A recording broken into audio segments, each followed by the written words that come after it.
के जंगला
खेला का मोर यहाँ तक आप लोग देखे।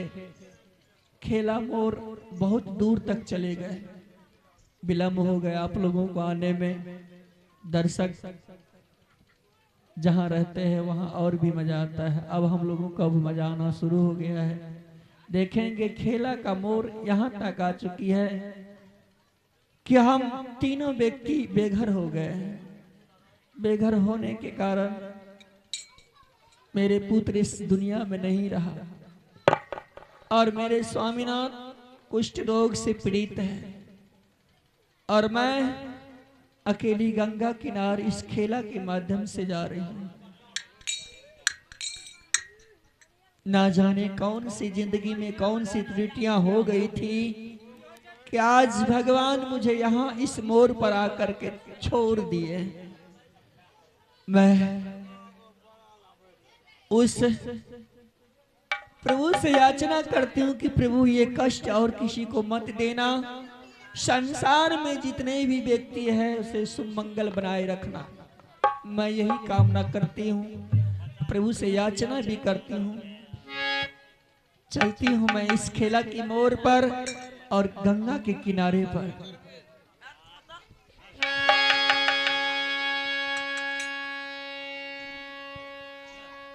गंगा मैया ये तो हरे सुमर के मैया एलियो किनारा पर एलियो गे मैया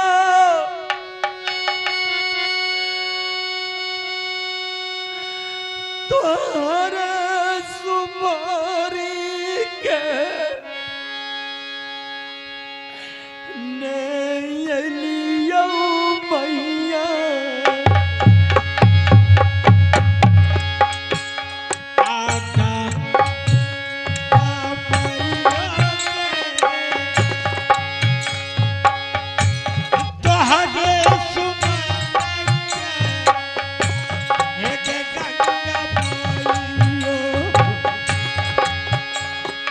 Yeah.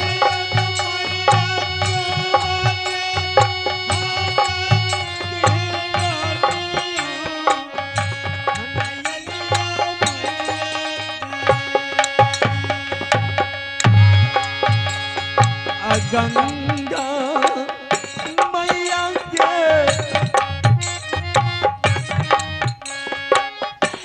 पर दिन से मैया हमें तोरा के लिया आज मैया परल जरूर हमरा मैया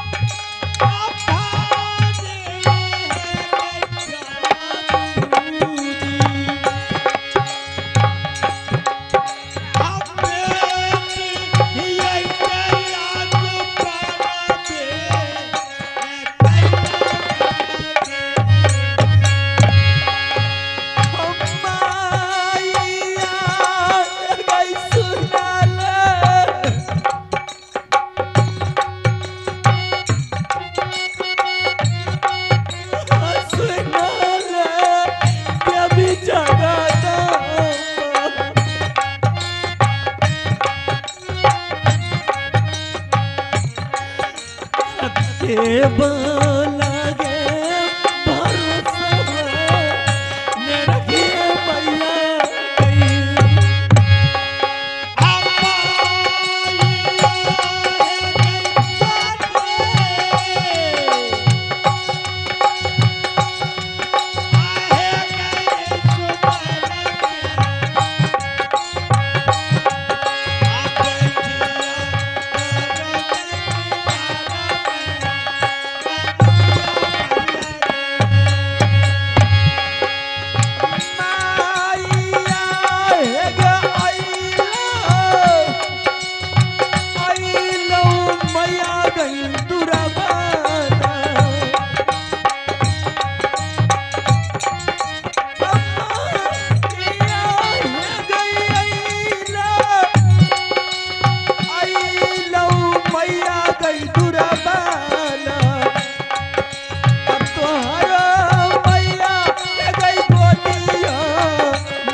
हे माँ आज तेरे मैं सहारे तेरे इस किनारे के पास आई।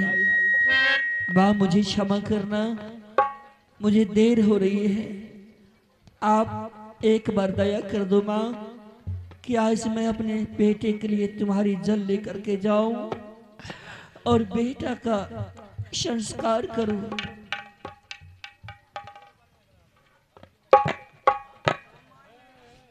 मैया सुना ले गई गंगा मोरी गे माँ हो जोगे है तैयारी मैया गे आइए गंगा जी तया बचू ले तो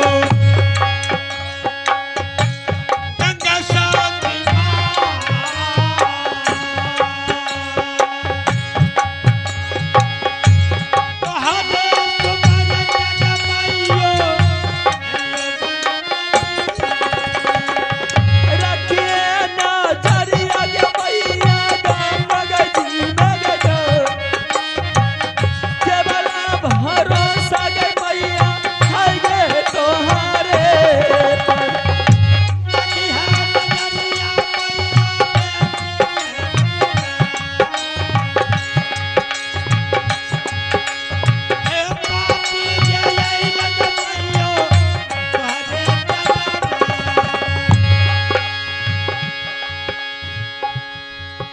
जंगल तो पहुंच चुका हूँ और सबसे पहले हम पूरब की ओर खेल लेते हैं, देखते हैं कहाँ मुझे शिकार मिलते हैं।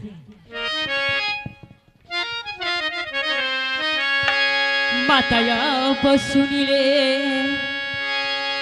दुर्गा गे माँ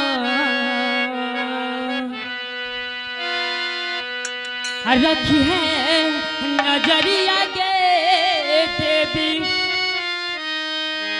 तू के हमारा आते पिया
शिकार तो जंगल में नहीं मिला, लेकिन कुछ पानी की आवाज आ रहे हैं।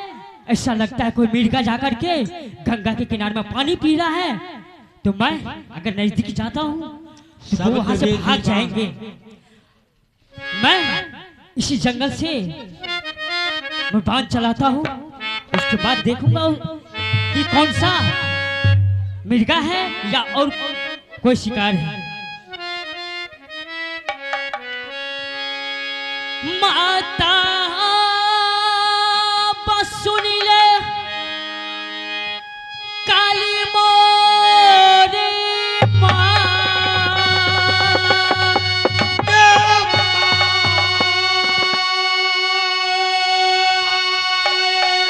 तोहारा सोमर का देवी गे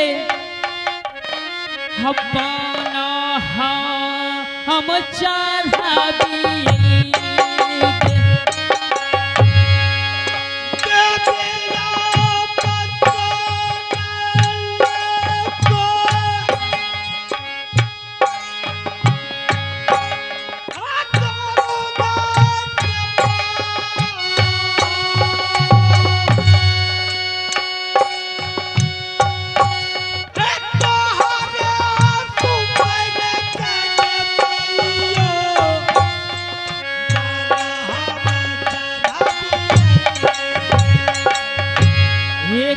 बेहर नजरिया देवी के हमारा परया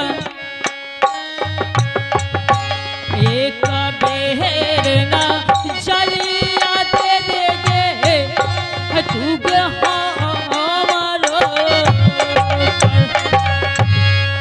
एक नगरिया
ये शक्तिमान तुमने कैसे चला दिया रे? जैसे लग रहा है कि मेरे बदन में आग की तरह लहर रही है। रे दुश्मन तुम कौन रे? थोड़ा इंसान को भी पहचान लेता। अब ये जल गंगा जल कौन ले जाएगा मेरे स्वामीनाथ के पास? अब मेरी ये प्राण से तन से छूट रही है। स्वामीनाथ, अब आप अपना बेटा का दाह संस्कार कर लीजिएगा। मैं अब इस दुनिया को छोड़ करके जा रही हूँ।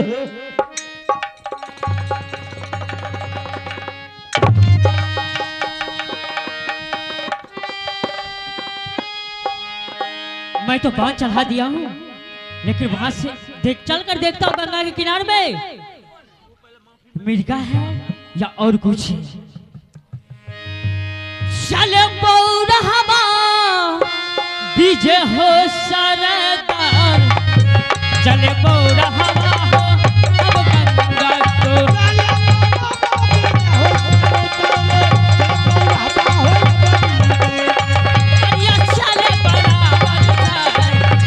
हेलो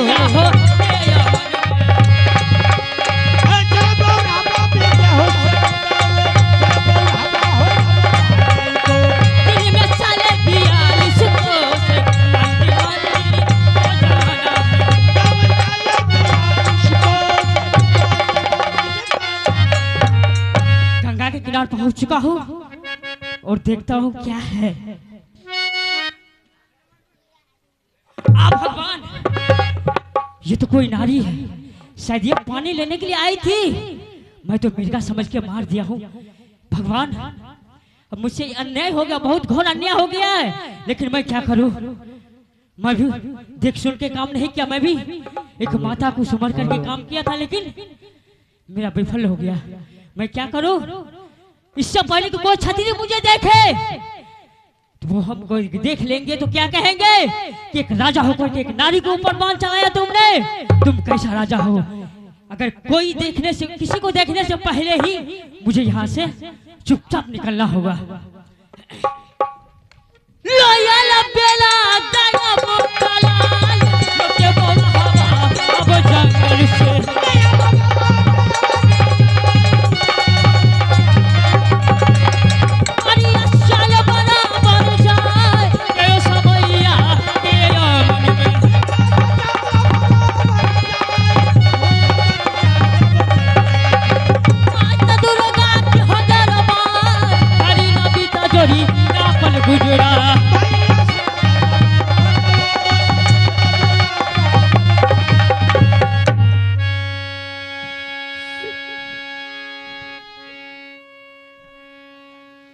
रानी हमर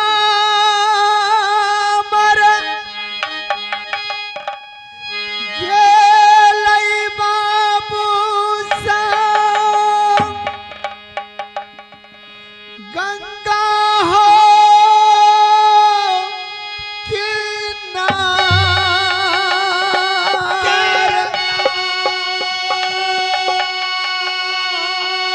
लौटिया ना अइले बाबू सा गंगा किनारा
मैंने रानी को गंगा जल लेकर हाँ के भेजा था, लौटियो लेकिन गंगा जल लेकर अभी तक नहीं आई।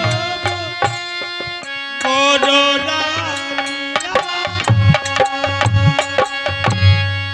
मैया के सोना ले तू दुर्गा के माँ रखी है खयाला देवी कहूँ गंगा घाट में।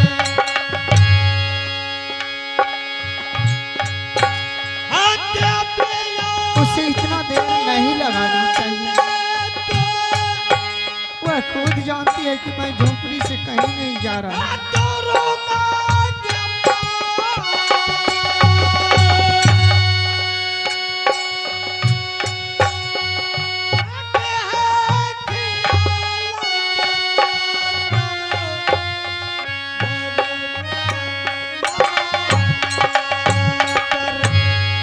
माँ दुर्गा, मैंने रानी को गंगा जल लाने के लिए भेजा था, लेकिन रानी अब तक गंगा जल भरकर नहीं आई है।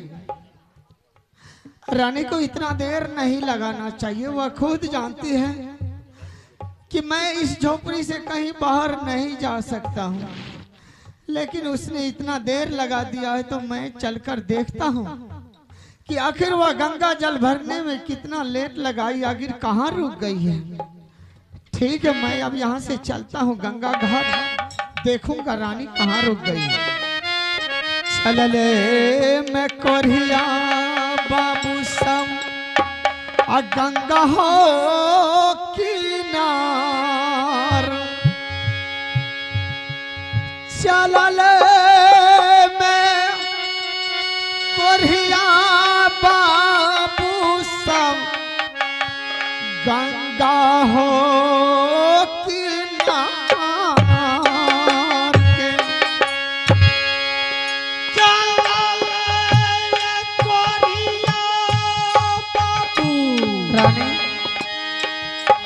बेटा को झोपड़ी में छोड़ करके मैं भी आ रहा हूँ कि आखिर तुम कहाँ रुक गई।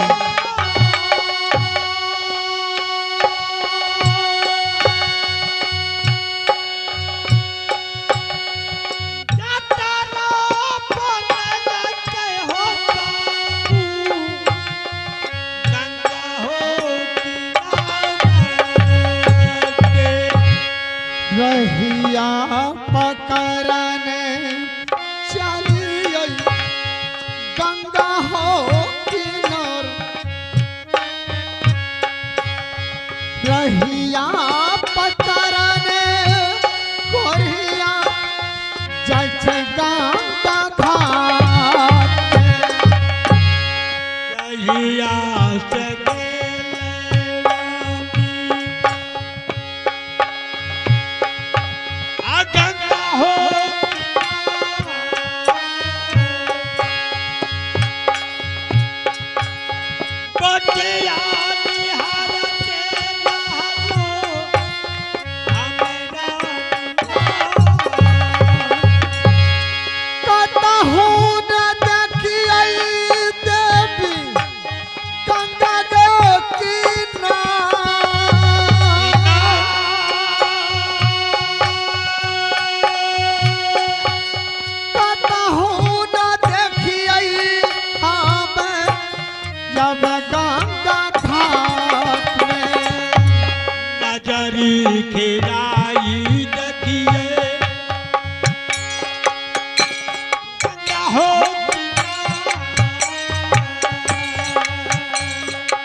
मैंने सोचा कि रानी गंगा जल लेकर अभी तक क्यों नहीं आई है।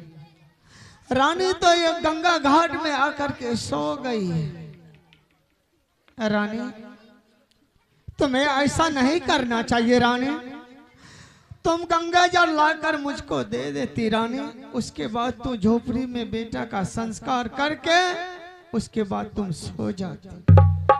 कोई बात नहीं है रानी, मैं भी जानता हूं कि तुमने बहुत दिनों से नहीं सोई है, इस लेकर के तुम सो गई है। ठीक है रानी, अब चलो। देखो मैं बेटा को छोड़ करके झोपड़ी में आया हूं। उठो रानी, चलो मैं बेटा को छोड़ करके आया हूं। रानी, रानी बहुत दिनों से रानी नहीं सोई थी, इसलिए करके सो गई। रानिया बस सुन लाया रजिया हमार, एक बारा यखिया रानी है, खोलियो गंगा जी। रानी उठो रानी, देखो मैं बेटा को छोड़ करके झोपड़ी में आया।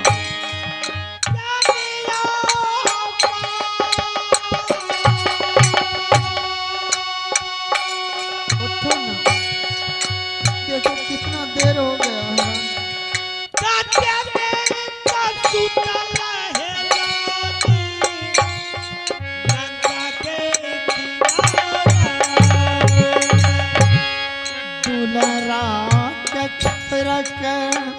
आलिया रानी है हमार, दुलारा के छोरा के हमें गलिया झोपड़ी। रानी उठो ना रानी, मैं बेटा को छोड़ गए तो क्यों नहीं जग रही है रानी? रानी, रानी उठो ना रानी, रानी, रानी ये बारा यखिया खलियो रानी है हमार, दुलारा का छोरी रानी है, ये लिया झोपड़ी। रानी उठो रानी,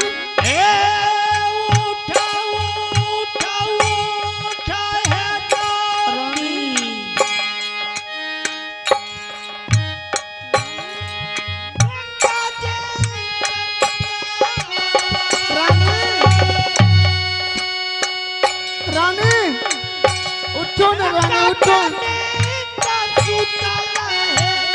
मैं सोच रहा हूँ कि मेरा रानी सो रही है, ये रानी तो मरी हुई परी है। इसके बानो इसके बगल में या तीर धनुष देख रहा हूँ, मैं सोच रहा हूँ रानी सो रहा है, लेकिन रानी की बदन से रक्त निकल करके गंगा जी में जा। रानी, रानी उठो ना, उठो ना रानी, रानी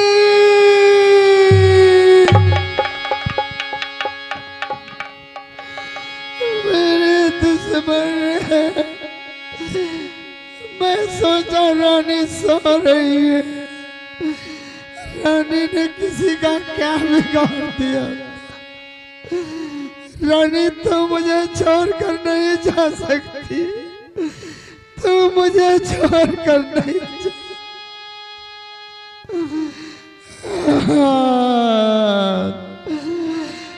रानी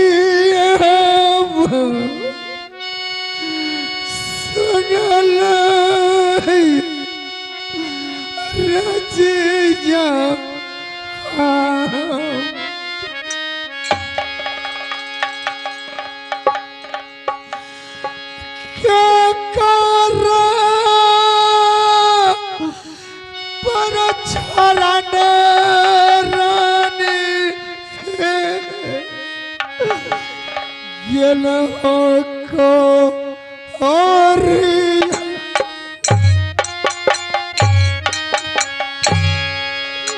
केकरा पर छोड़न अरे दुश्मन किसी का क्या बिगाड़ दिया। उधर मेरा बेटा मरा हुआ पड़ा है।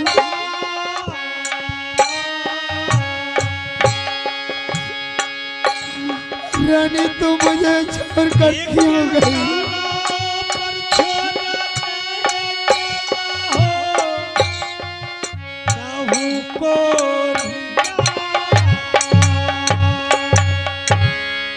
क्या करा भरोसा रानी है क्या करा भरोसा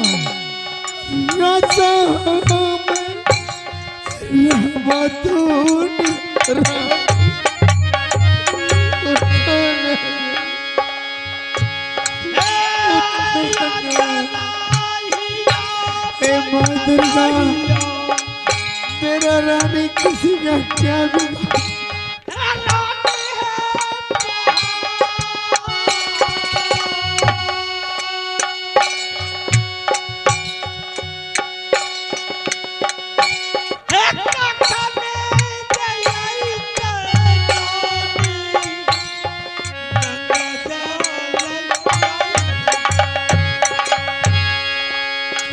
यो हे भोजा न दे रानी है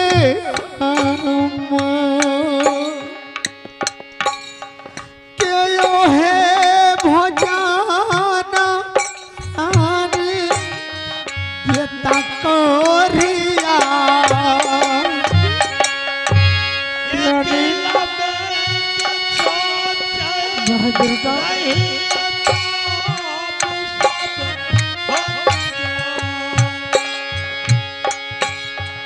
रानी हमर जाला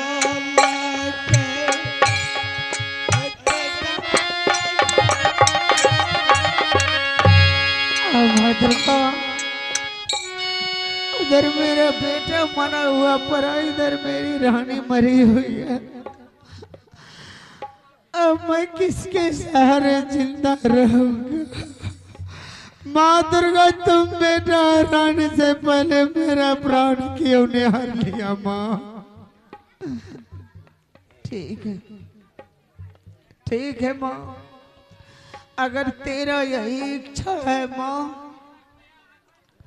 तो मैं बेटा और के पास रानी को लेकर जाता हूँ रानी, और रानी और बेटा को एक साथ चिता में दे करके दाह संस्कार करेंगे और मैं भी उसी चिता में कूद करके मर जाऊंगा।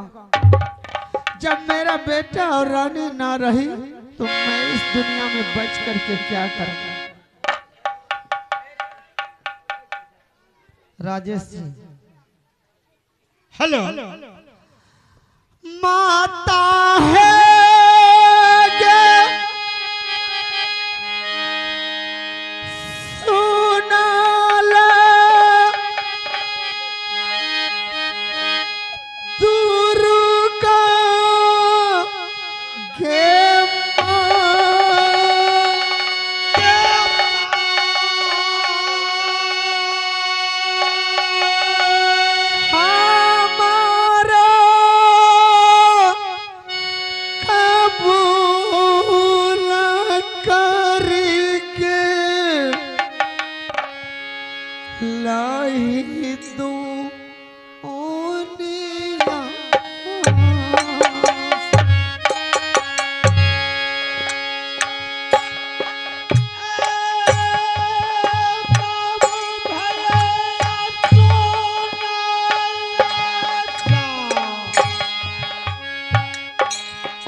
चलने या भगला देवी जंगले के चल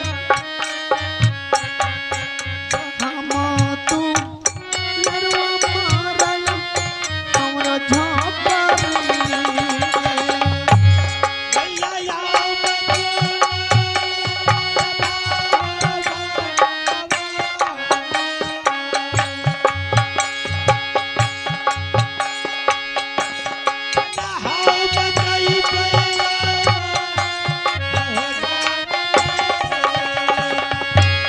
चललैया करिया बाबू जंगल के जाओ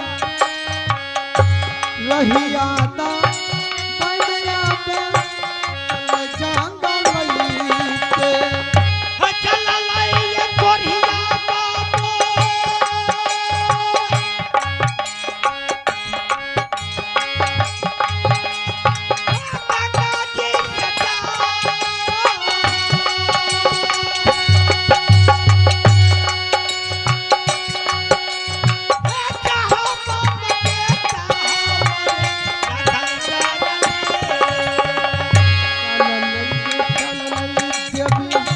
जंगल के जाओ बाबा सदा ही रहता हूँ यही कोरिया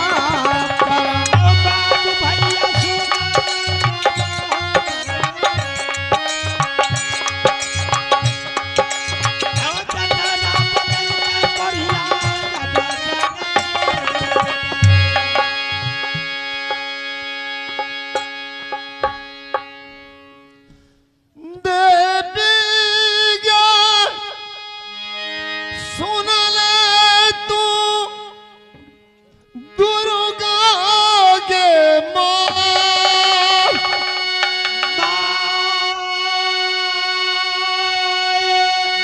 सब कुछ लूटी गेलैगे हिला मोह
दुई भाई के जोड़ा रही मोहा बाजरा जोरे से बेजोर हम भलिए मोहा मान दुई भाई के जोड़ा रहिए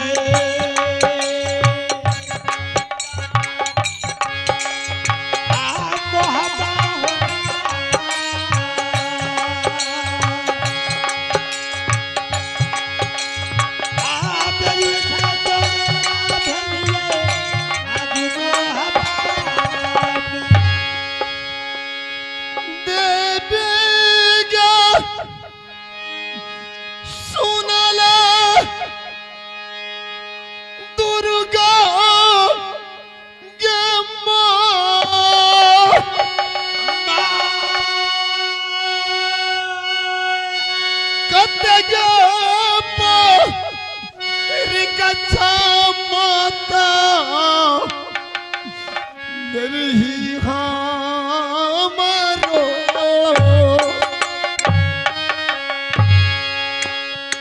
लागे बिगड़िए चलियो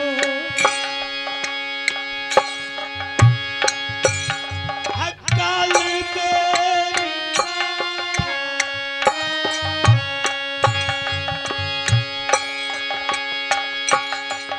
जोरा से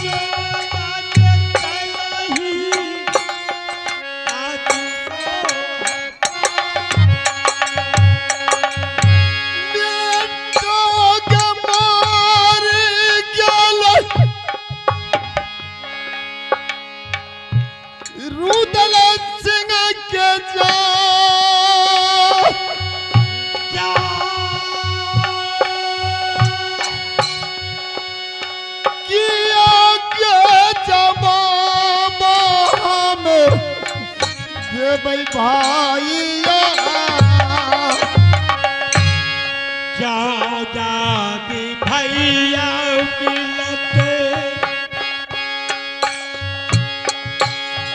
हमारो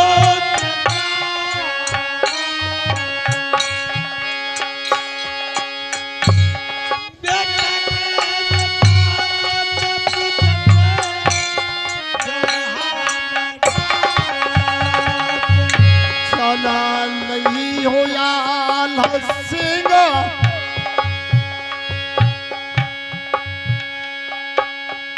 जंगल के जाओ जहाँ मोह मिलते भैया बाबू रूदल सिंह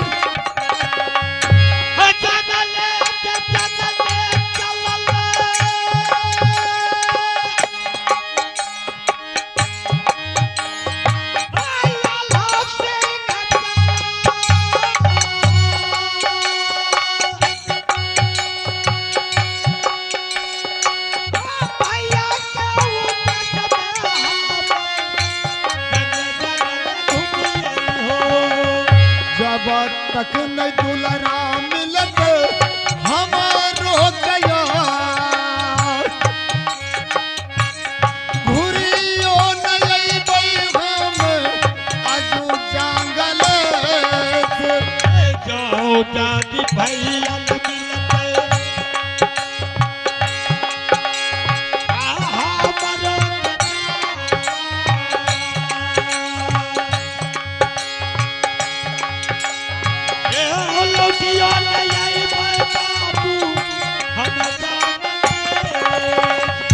बाबू भैया सोनी औसा हके भगवा देखियो यो नीला भैया आजू हमारो के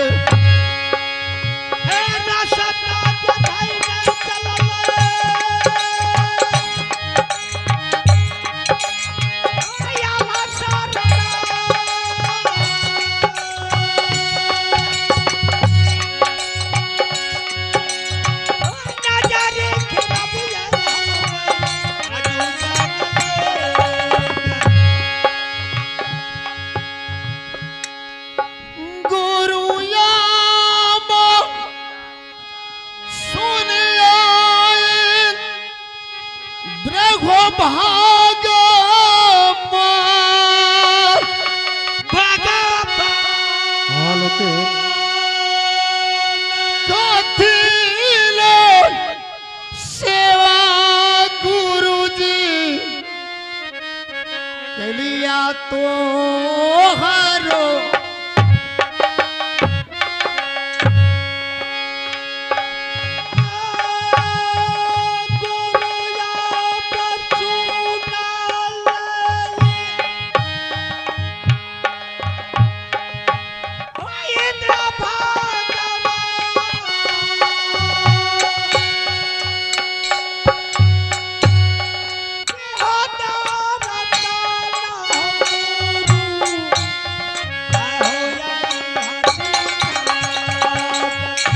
एक बेरे दारसान दो हो गुरु यो हमार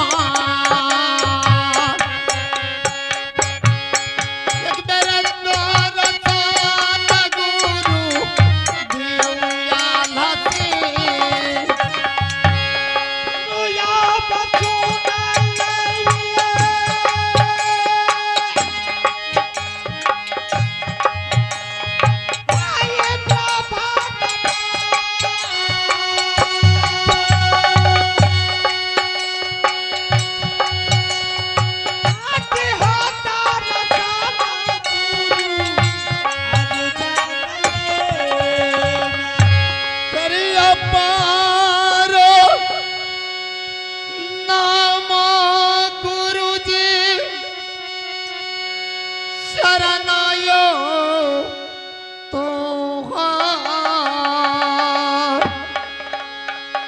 करिए पार नाम गुरु जी तोरो चारण जिया जिया जी हाँ जे लाला खरे पार लंबी रे उमारी अकेलो है ता दुनिया कते वो परीक्षा लब गुरु जी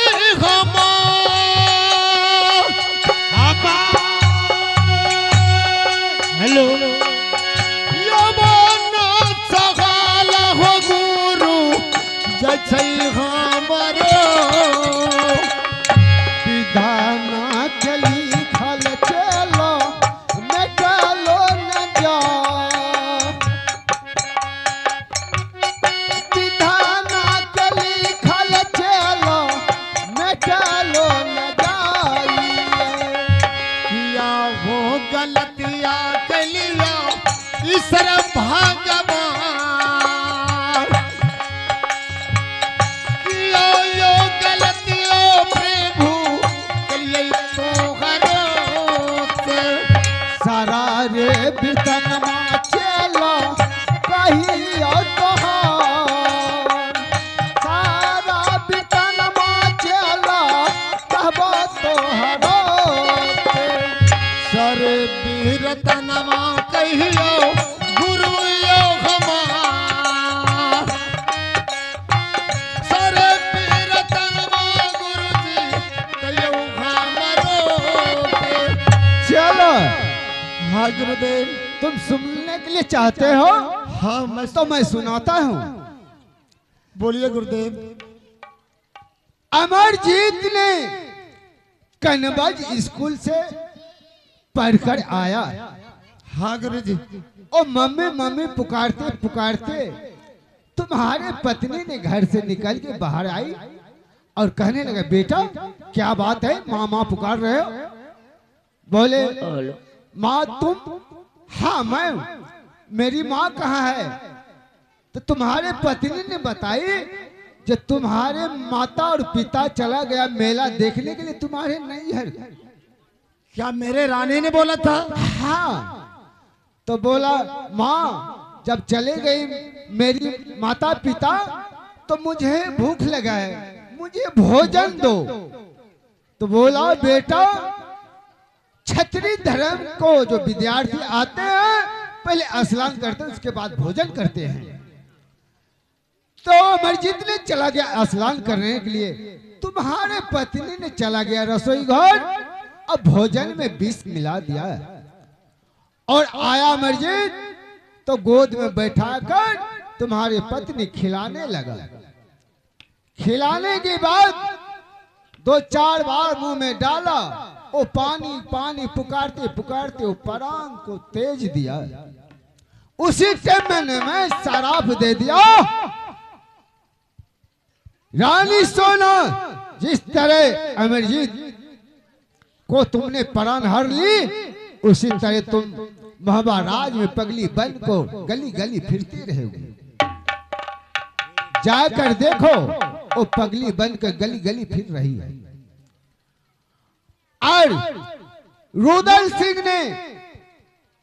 सिंह का पत्नी ने महाराज लौटकर आया अमरजीत को दरबार में देखा मरा पड़ा हुआ है अमरजीत को लेकर रुदल सिंह दोनों व्यक्ति जंगल की ओर गया अपने झोपड़ी में रखकर और रुदल सिंह ने कहा अपना पत्नी को रानी हिंदू धर्म का नियम है कि जब तक गंगा स्नान नहीं करते हैं तब तक उनको संस्कार नहीं किया जाता है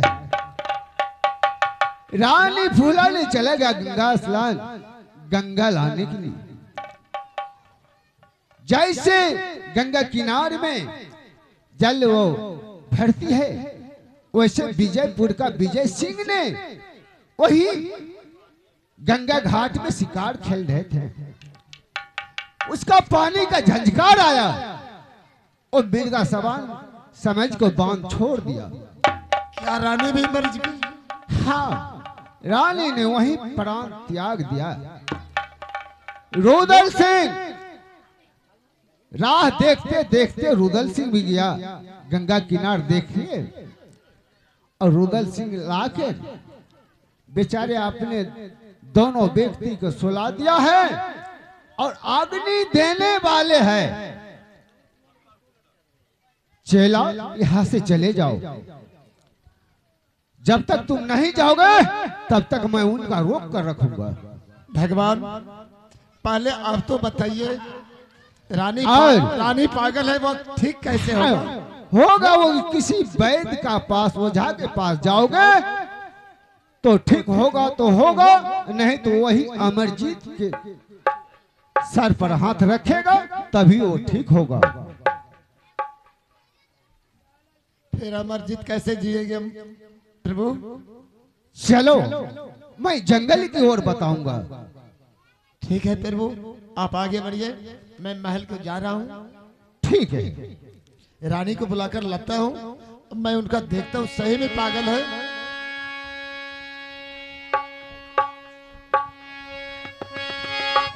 चललई हो दुर्बला भैया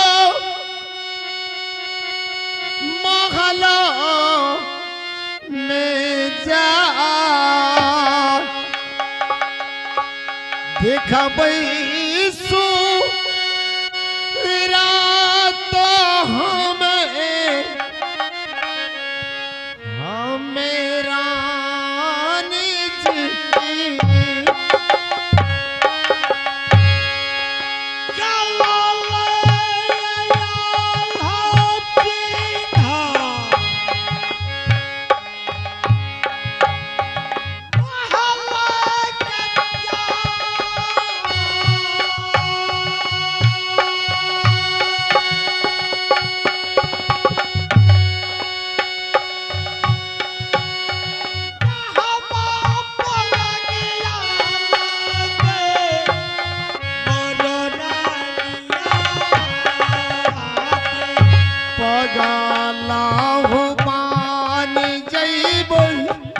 दुनिया सहन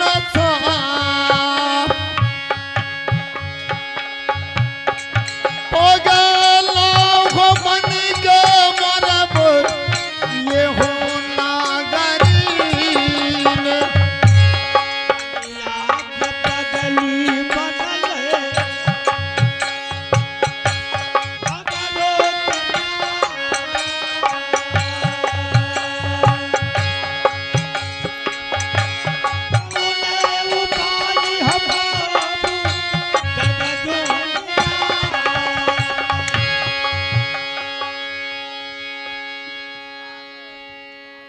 रानी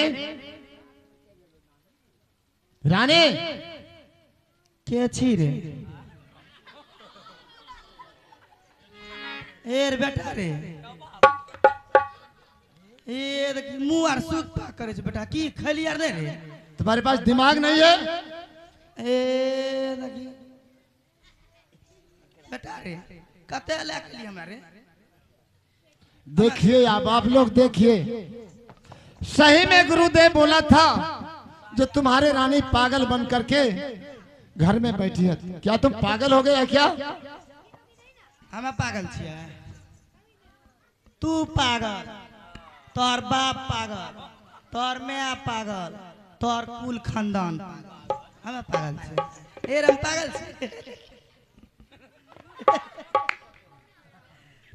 सही होश में आ जाओ, नहीं तो इतना मारूंगा ना बुखार चुरा दूंगा, समझे? ए रे पदुआ पोता, हमरा कहे छै सही एओ कोई मवेशी डॉक्टर नहीं छै, एकरा एगो सुइया दे, भैंस वाला सुइया दे देता।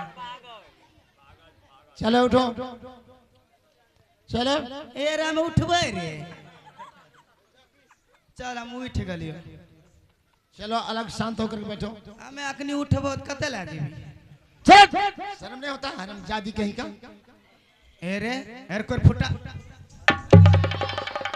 मार देबो दांत काट लेबो पदवाक पता जता ना दांत काटबो कोई डॉक्टर है कौन गाछ छे रे कोई डॉक्टर इलाज नहीं हड्डी में दांत काटो अरे पदवाक पता में घीचे चलो आराम से रहो। कता आराम से रहो कता आराम से रहो कता आराम से रहो रे आदमी नहीं है तो पजामा है क्या? नहीं देखता आदमी कितना खरा है। तेरे बाप पैजामा है तो तेरे बाप पैजामा तोहर मैं पैजामा तोहर बहन पैजामा तोहर कुल खानदान तोहर मौसा मौसी सब पैजामा ए हमर से आए ए रे हटी हमर ए हमर बुढ़वा साच है देखी दुइए गो दांत छे देखी ना ए रे एगो कनखी मारे दे ना बाबा के मैं कहा ना तुम शांत होकर रहो ना।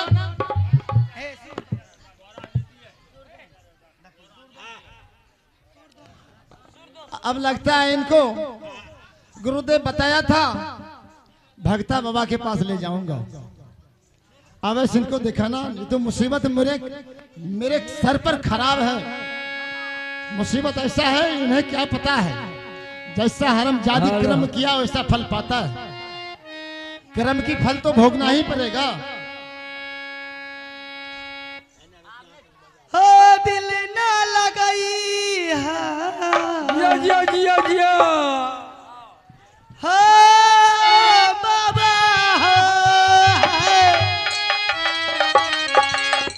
दिल ना लगाई फिर पता पता क्या था देना फिर जानी आई अब जा जा जाए बाबा भुला जाई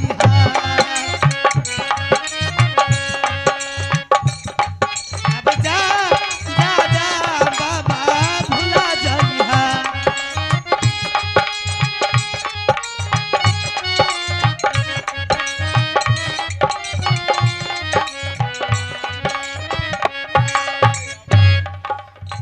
तोरा बिना दुनिया बिरान लागे बाबा हे पता पता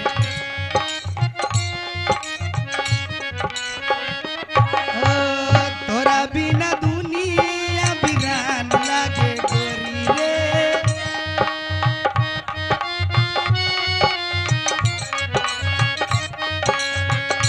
हो हमरा प्यार के बदला में बोला का दिल बार की रे पता पता रे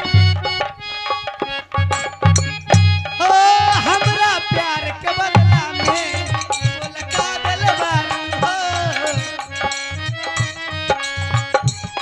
तू जब दिलवार हो दादा दिलवार हो तू जब दिलवार हो दादा दिलवार हो तू जब दिलवार हो दादा दिलवार हो हमके याद घेर पता पता किस मारे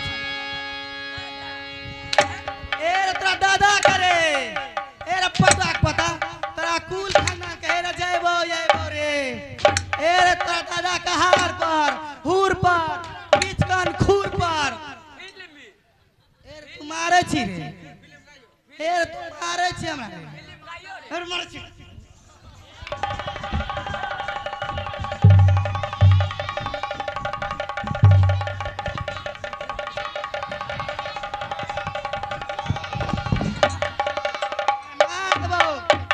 मार दबो रे अरे पता पता रे रे तोरा यार मारे छी रे ए नहीं मारिया आएगा मां ये मागे चला रे एर कोर फुटा हंसै छी हमरा मारे छी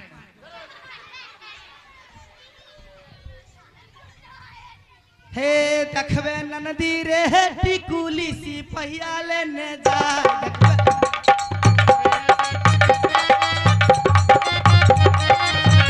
देखबे ननदी रे टिकुली सी पहिया लेने जा होती पहिया लेने जा कई मुंता लेने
मेरी सुन।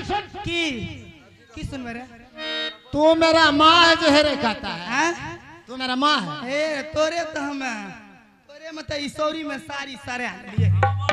बताइए बताइए, देखिए देखिए कैसा पागल है। यही मेरा माँ हो गया, सोरी में सारी सजा गई। हे हो दारा बार मरन हो चाल गए हो जग बाबा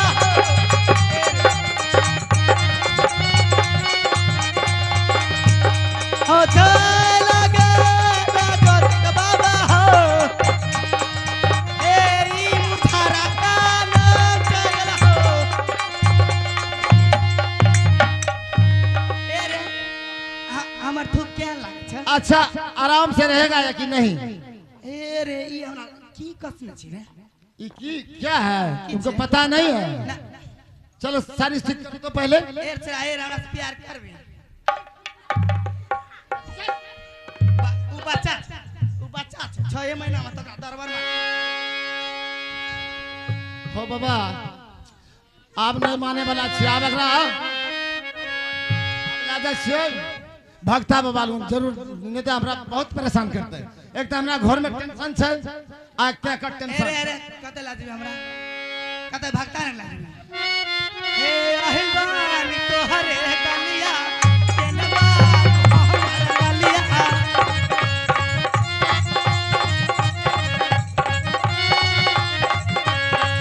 देखना यारा बाके कैसन भइल बाहरिया करता बेचनिया दादा मुश्किल भइल बा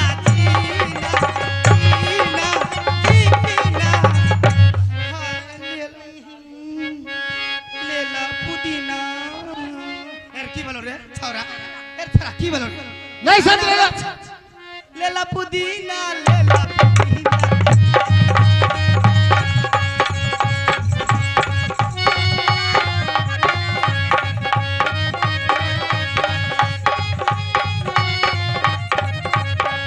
निकला ना निकला जल्दी घर से बाहर हो मिल खातिर आइल बारे गाँव के जुटवाला हो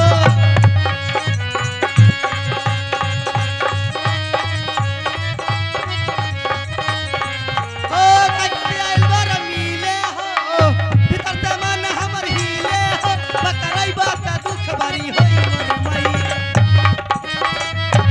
जाए मेरा दैया अजय भैया जाए मेरा दैया अजय भैया जाए मेरा चलो कपड़ा सही करो, चलो कपड़ा सही करो। हरमजादी कहीं का।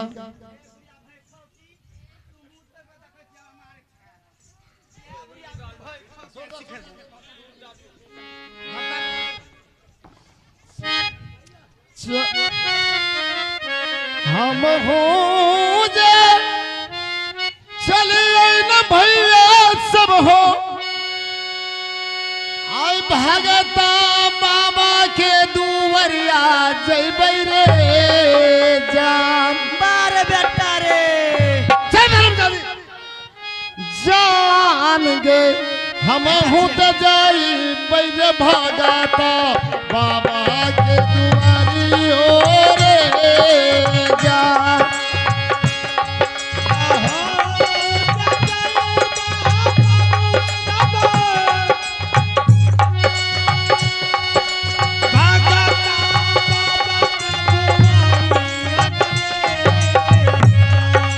जान है रे भगता बाबा के दुआरी ओ रे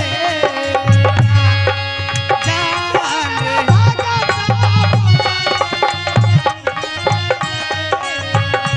ये के को बाबू सब हो ओ सने दो सर्वो गले जान जान मेरे को सने दो सारा मोरे जान जान हम खुद देती रे भागता बाबा के दुआरी ओरे ए हमसे আছে हमसे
शांत होकर के बैठो। अरे बेटा तोरा तेरे अनिल कपूर ले तोरे अब इनको क्या जवाब देंगे? भक्ता बाबा चो ए ओ बाबा चो अरे भाई भक्ता बाबा सुता न दिया रात कहो बा की करबो बाबा जानो जो कुछ होता है ना तोरा लोग दरवाजा पर आवे छे लोग हो की बात छ रे पहले एकरा देखो केकरा देखबो रे ए हमरे कनियान के अगला हम अगला की देखबो देख ई तो पागल छ रे ए बाबा ए एर की बोल रे बाबा तनिए दिन से कर जे छे ना तनिगो मन फेंक देल के ना हां माथा गरम भ गेलो ए रे ए तोरे मां के माथा गरम भ ए देख गेल देख तोरे मौसी के माथा गरम ए रे पादवा के पता रे ए रे पुत खाओ का रे ए एकरा मारे ए मारे छ तो मारे ए रे पागल छ पागल ला जो हमरा गोबर से अच्छा भक्ता बाबा एकरा पहले हम बांध दे छिए ओकर बाद एता पूजा पाठ कर दो एकरा मने हटेले रे पूजा अच्छा करबो अच्छा तब ठीक से हट ए पलियार तो आ एरिया ई छोटा पलियारी वे ना छै बाबा हां खूब बढ़िया से देख लो हमार बहुत 8 दिन से 15 दिन से हमार जे छै पूरा माथा खराब जाके धर देल के ना एकरा भक्ता बाबा हां हेलो छी की बात छियै कथी ले बोललिए यौ अरे एकदम मकारनी अलन करनी के ले या बैठ कर या हेलो हेलो एकरा ला जो ना हटा अच्छा बाबा वो अपना कोनो मती में तो नहीं अरे हमरा पीछा में हेलो, चलो अच्छा कोई बात नहीं ओकर अब कर्म हो कि जानकारी छै ओकरा देखो ए एलन करनी की भला इधर सुनो एगो एलन सन का ओकरा ठीक करबे कनी गोस्सा के गीत गावे जाई अच्छा गीत गाबै या पूजा करबै हां हां पूजा करे ए पर रे ई बेटा आर कतै ले रे ए देखिए का जे बेटा ए भक्ता बाबा ए पगनिया से रख लीजिए पागल कहेला नार लोगवा बा पागल कहेला ना वो तो भगवान बेटा कहे जो बाप कि हम तो नहीं के बानी रसूली ए बा पागल कहेला नार लोगवा पागल कहे मेरा मजा जब ठीक है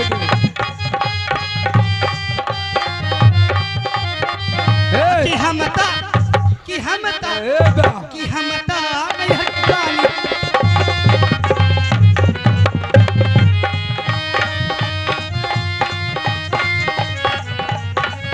बार बेटा ए मारिए ने ए रे फिल्म में शूटिंग है रुक जाइए महाराज रुक जाइए सुनिए ना रुक जाइए आता फिल्म और शूटिंग है आराम से बैठ ए वहां जाकर के इसको पहले वहां बैठाइए तो बांध दीजिए उसमें बार बेटा बाबा ए मेरे को बेटा कहे छे भक्ता बाबा हां चलिए बैठिए लबागो रतिया डाली ए डाली छै ने थारी हते मुड़ी नहीं छै में मुड़ी आर नहीं छै बा अच्छा चलू अरे भक्ता बाबा अपने ही बीच में बैठिए भगवती के गेबै भगवती गीत गा